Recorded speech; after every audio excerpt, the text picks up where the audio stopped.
My name's Rick Gardner. I'm with Medium Voltage Service. Not going to be giving you a product presentation this morning. What I'm going to be walking you through is an approach. Had one of my salesmen come to me a few years ago saying, you know, Rick, we could sell some rolling replacements if you could justify to our customer the benefits and, you know, the cost savings over the life of this replacement. So, you know, we kind of worked up some spreadsheets and some evaluations and some numbers, and it was kind of complicated to follow through. So over the course of the last couple of years, what we did is we created this tool that we call a cost-benefit analysis tool. And I'm going to kind of walk you through the steps on how we get there. So we're going to have to lay a little bit of a foundation, if you will. So by the end of this presentation, you should have a pretty good idea on the approach on making this evaluation. And I've used this tool in the past with customers. I have business development managers out in the field that have used this tool on many occasions, and it just kind of helps the customer get a a high-level overview of what approach they may want to take. It's not an exact science, but at least points you in a direction to take. Now, many of us are faced with the issues of aging switchgear. If you look at our infrastructure today, the average I'm being told is somewhere around 35 or 40 years old. And basically, the distribution equipment has outlived its intended life, and we're faced with several things.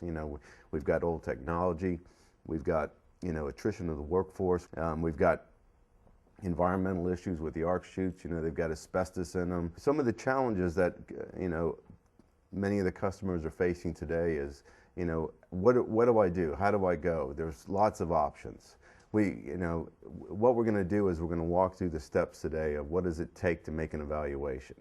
Customers are asking, they're saying, well, is it more cost effective to refurb and maintain this gear? Do I do rolling replacements? Do I do safety upgrades? Do I just do a wholesale change out of all the gear and move on? And by the time we're done with this exercise, hopefully you get an understanding on the approach and what would work best. In many cases, we've had the arc flash studies done. So you now know your incident energy levels, and you're now challenged with do I do nothing, or do I try to make some improvements? Let's assume that you've got some incident energy levels that justify wearing a level 4 PPE requirement, or PPE protective equipment suit. Many of your operators are going to be complaining that this is awkward, it's hot, it's hard to move around in it. And so how do you get those incident energy levels down to an acceptable range where you only have to wear a level 2 or perhaps a level 1 suit? These are the challenges that many of us are facing with this aged infrastructure. The first thing we're going to do is determine our objectives. What is our safety upgrade objectives? What kind of life extension do you want? In every case, it's going to vary from situation to situation. You may have a desire to extend it another 30 years. You may have a plant that's going to shut down in 5 and you just need a short-term fix. Your safety, you may want to just deal with the incident energy levels, and in some cases you may find a better approach by creating distance between the operator and the gear. So we have to determine those things. We need to understand our budget and our time constraints. Sometimes doing a wholesale change out of gear can take weeks, where there's times where we can go in and do an upgrade and it can take days. Budgets are going to drive a lot of that decision also. You need to understand what your current O&M cost is. If you look at your aged infrastructure, in many cases you've been spending some big dollars to keep this up and running. And as it gets older and older, the parts get more expensive and more scarce. The technicians to be able to keep it up and running are becoming harder to find. One of the first things that I ask people to do is let's do an assessment on the equipment. Let's find out where you're at. In many cases, many of the major vendors can come in there and do equipment assessment and tell you what the health of that gear is. We'll point out the areas where you got the highest risk and things that you can just sort of get to when you get to. In the evaluation process, as we do the cost-benefit analysis, very typically what I'll do is I'll sit down with the customer and I'll let them plug in their own information. So you can see that this is a very neutral approach, and the results will vary from situation to situation. And then the thing to do is to evaluate the results and make the decision that best fits your criteria. The first thing we're going to do is do an equipment assessment. In many cases, what we do is we send in some technicians. The gear's down. We'll go through and we'll document each piece of distribution equipment, whether it's an MCC bucket, a breaker, a bus duct, what have you, and basically create a condition report. We will evaluate, the ratings, the application, how often it's been reconditioned, has it seen any faults, is it a critical item? And once we're done, very typically this report will be somewhere between 300 to 500 pages. There'll be an executive summary in the front end of it that will basically describe, what the immediate needs are and what we found as far as results, and basically create the red flags that we need to draw attention to. This is an example of what one of those reports may look like. And as you see here, we've got the striped bars that you see here are as an as-found condition. So as we're going through the evaluation, and since the equipment is down, what the technician was able to do is basically go in and do some preventive maintenance and move it from, let's say, a red zone into another zone based on just the maintenance that they were doing. So during the assessment alone, we were making improvements in the condition of this gear.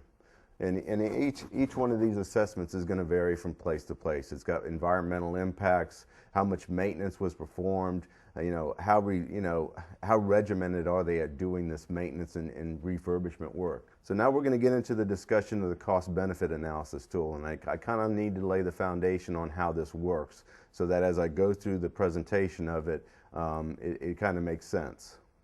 So what we're going to do is we're going to basically compare the options. You've got some 35-year-old gear, and you're trying to make a decision on, do I continue on with this gear and refurbish it? Option one, you do in-house refurbishments. The second one is to send the refurbishment work back to the factory. The third option is to do roll-in replacement breakers. Fourth and fifth option is to either replace it with conventional gear or arc-resistant gear. Each one of these situations, what we're going to do is we're going to go through a cafeteria selection of upgrade options. And those upgrades will include relay upgrades, remote racking, IR ports, arc mitigation relays. So anytime a selection is made for, let's say, remote racking, that remote racking option will apply across all 5 of those options. So we're comparing apples to apples. As we walk through this, we take the customer inputs. We'll sit down with the customer and we'll say, how often is your refurbishment cycle? How often do you do PM work? How much are you spending on parts? How much is your full burden rate? So on and so forth. So those inputs will basically do the calculations in the background of this program. Basically, it will address all the major components of the gear, primarily the circuit breakers and relays and so on. But keeping in mind, we're not looking at CT, PTs, cable landings, and things like that. Again, this is a pretty high-level overview of trying to create a direction that we want to take this analysis. Here's some of the decisions that have to be made, and again, it gets into it's customer and situational each and every time. How long do we want the life extension to go out? If the gear's already 35 years, again, are you gonna keep this operation going for another 5, or would you like to extend the gear life for 35? What is the maintenance cost today? What kind of safety upgrades do you want to do? If you've had your arc flash studies, you know where you stand on incident energy levels, and are you looking at, improving your clearing time, or are you just going to handle it with distance? Budgets, you're looking at capital or O&M budgets, and you're looking at basically what this approach will do is also give you a snapshot of your long-term cost based on the decision you make. Downtime, some customers can take an outage for weeks, and let's say it's in a production facility like a Kraft Food or a Coors Brewery or something. What does it cost to take it down for a day? I'm sure it's in the hundreds of thousands of dollars, and that's something that has to factor in. Engineering impacts, if you're going to make a change, let's say that you're going to upgrade this equipment, you're going to have some engineering costs that's going to occur. The engineers may say, when we did this 30 years ago, it was exactly what we needed, and now the technology's changed. We need remote communication and all these other features that are available today. So there's going to be some engineering costs. And then training. As we look at training today, if you look at the way we've done it in the past, training or the skill sets for some of these guys that do the maintenance is tribal knowledge. There was no books, there was no DVDs, nothing's documented, it's sort of handed off over time. So here's an opportunity to document and have continuity across generations on training. If we bring in new breakers, basically what we do is we create a DVD on it, and here's your training literature or your collateral for your technicians to be able to manage this or maintain this new technology. And then parts. If you had let's use a low voltage example here. If you had a blended installed base, like you had Square D, Cutler Hammer, ABB in different electrical rooms, in some cases what we can do is we can do what's called a cradle and cradle design, where we go in and install a new cassette, and now we've got a standard element across 3 different manufacturers, and now we've standardized on the training and the parts, and you have interchangeability in the facility, where before you had this blended manufacturers in there. So there's opportunities in a lot of things that come into the decision factor. So what are the advantages of doing breaker refurbishments?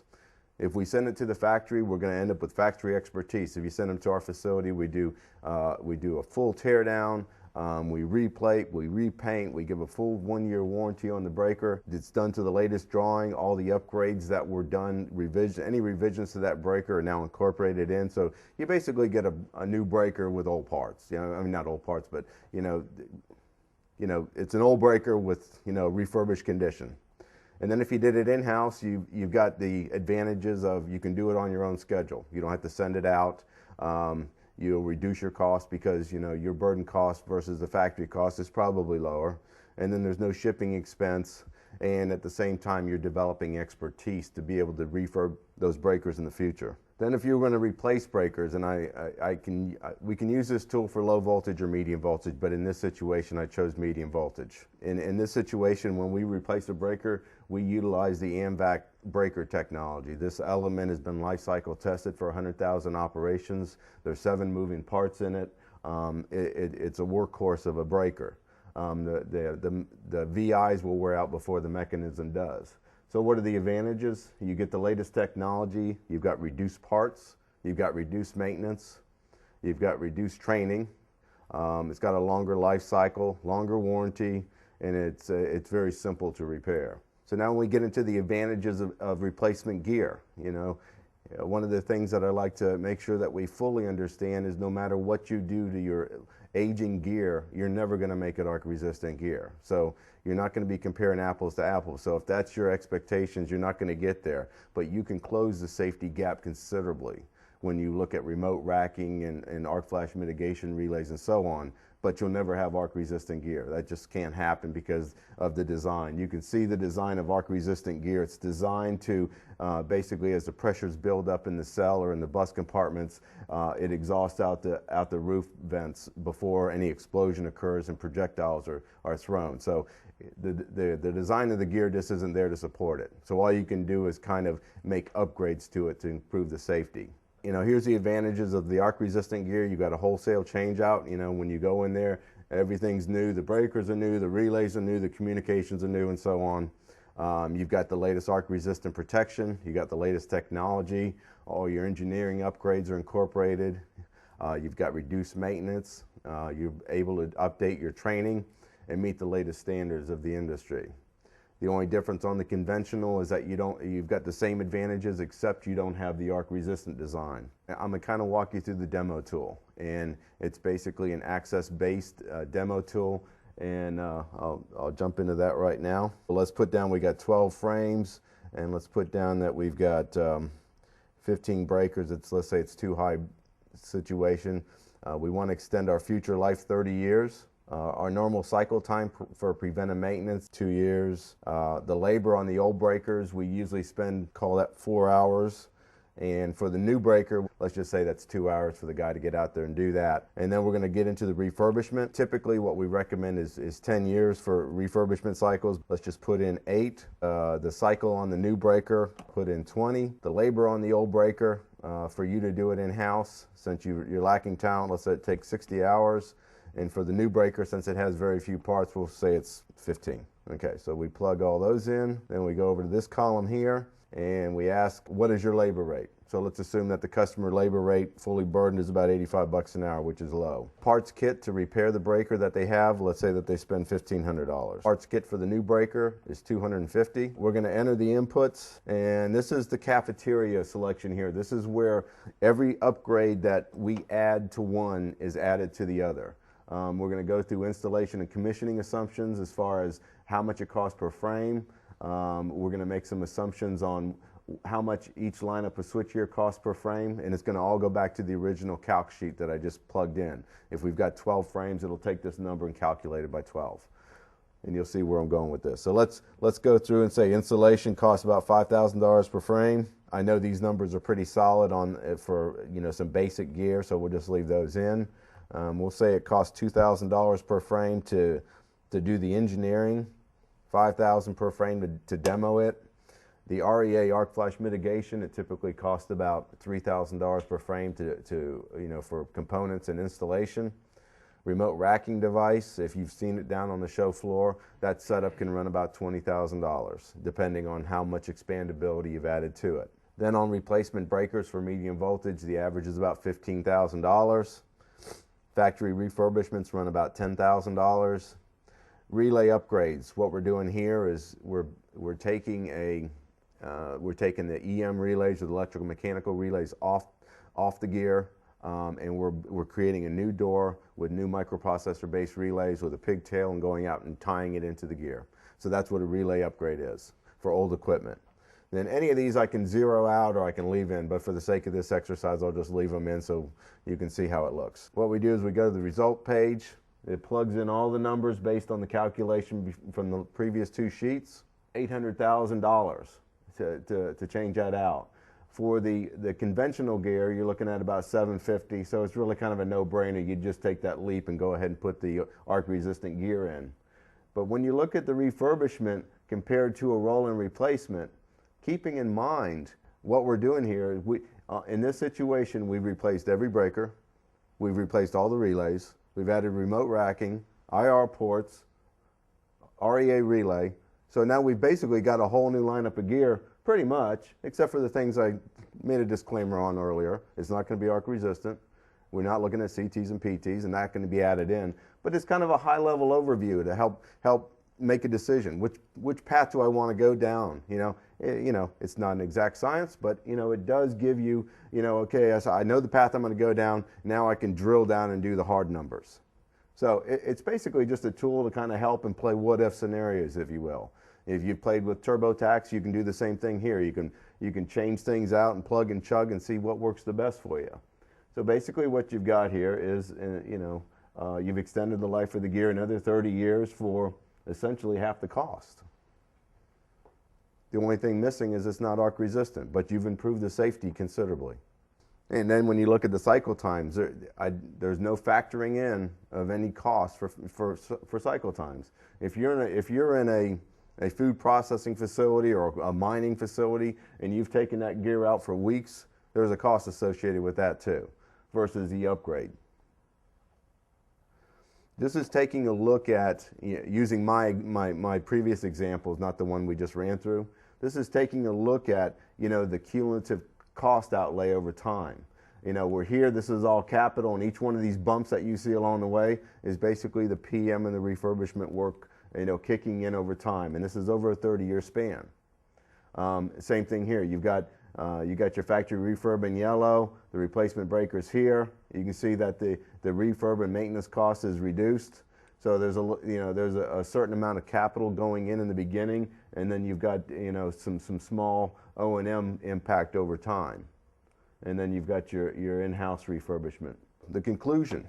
If we look at the replacement gear, you end up with an arc-resistant arc flash protection. You've renewed the total system for the long-term life, so you've accomplished what you were trying to do. You've improved the technology, as you've done in the other situations, as far as protection and control and breaker technology. You've had the opportunity to refresh training programs, reduce your O&M costs. Advantages are you've got the longer cycle time for the change out. So on the refurbishment and upgrades, with proper refurbishment, you can extend the life of the gear another 30 years. You may have continued issues with training if it's not been documented, because you're still struggling through what was built 30 or 40 years ago. Can you document that training well enough? And there's a cost associated with that. And then your parts inventory becomes kind of extensive because the older breakers, typical older air magnetic breakers, 400 or 500 parts. So you've got to maintain a certain level of inventory for emergencies and refurbishments. The replacement CTs and PTs we didn't address. There's other components in there that, some relays, some time delay relays and such, aux relays inside the gear that we didn't really touch on, but relatively minor. The overall cost will be influenced by the upgrade selection, as we talked about earlier.